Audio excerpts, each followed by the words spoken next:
In this video, we'll take a look at some of the most striking examples of research of the effects of intention at a distance. Is the phenomenon all it's made out to be? About 12 years ago, I was shown an amazing piece of video footage.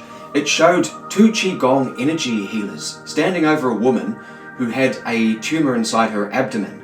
On an ultrasound display in real time, I watched the tumour shrink down over a space of 3 minutes as the Qigong energy practitioners stood over the woman, chanting and intending for the tumour to disappear. It was a phenomenal piece of video, and immediately I had two reactions. Firstly, excitement. I was aware of the healing power of consciousness and knew that such conscious healing could take place, but also skepticism in that how could I confirm for myself if the footage I was watching was authentic? The physics of consciousness states that the mind is not confined to the space between our ears, but can move freely through the confines, beyond the confines of time and space. So I delved more deeply into the topic. First up, the potential for the mind to influence plant matter.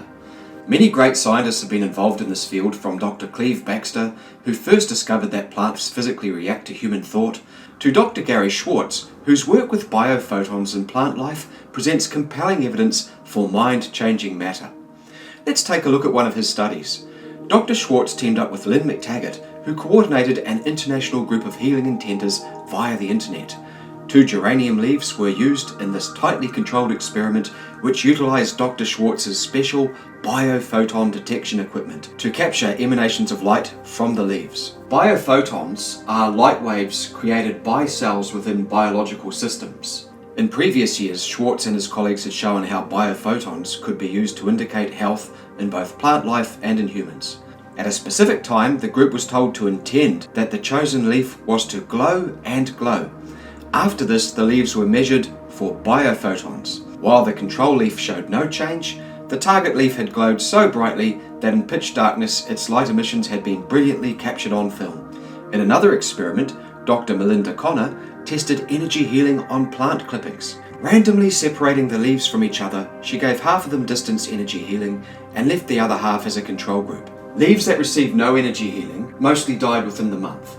However, of those leaves that were selected to receive distanced energy healing, 100% of those survived, with some of those leaves even sprouting new roots. Other experiments of this nature have shown similar outcomes, showing the ability of mind to influence the chemistry of plant matter. So if in plants, why not in animals? That brings us to the work of biologist Dr. William Bengston.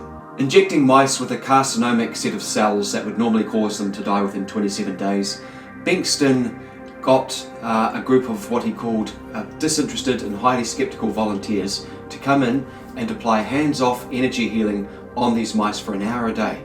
Now, instead of dying, as the mice should have done on the 27th day, which they normally do, these mice not only survived the 27th day, but on the 28th day went on to show the beginning of a remission of the tumours, which eventually, a few days later, fully resolved the tumours so that the mice could go on to live a healthy, normal life again. Now, Bengston held off on publishing this data until he was absolutely certain that he had a tangible phenomenon. He got 6 labs to independently reproduce his research, and only when the data came in did he actually release his findings to the world. At the time, this was absolutely unprecedented.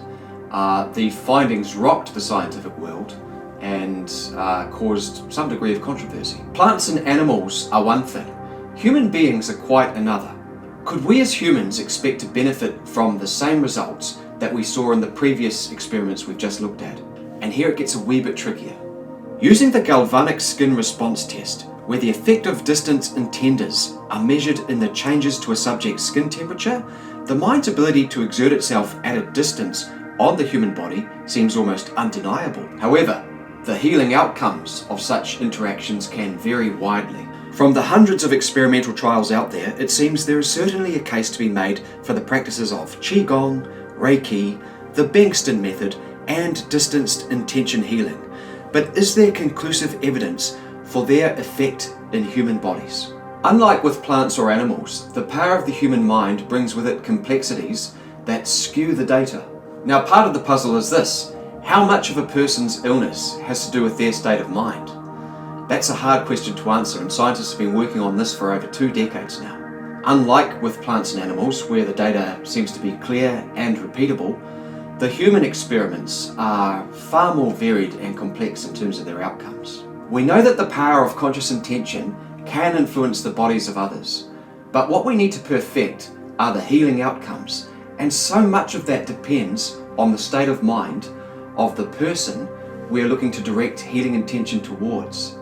The mind is so powerful, and its power is nowhere greater than in the body of the person that the mind belongs to. This is a big obstacle to overcome when it comes to distance energy healing, but there are ways to improve your odds of doing this. Trials have shown that when a person gives permission to receive distance healing, outcomes can improve by up to 76%.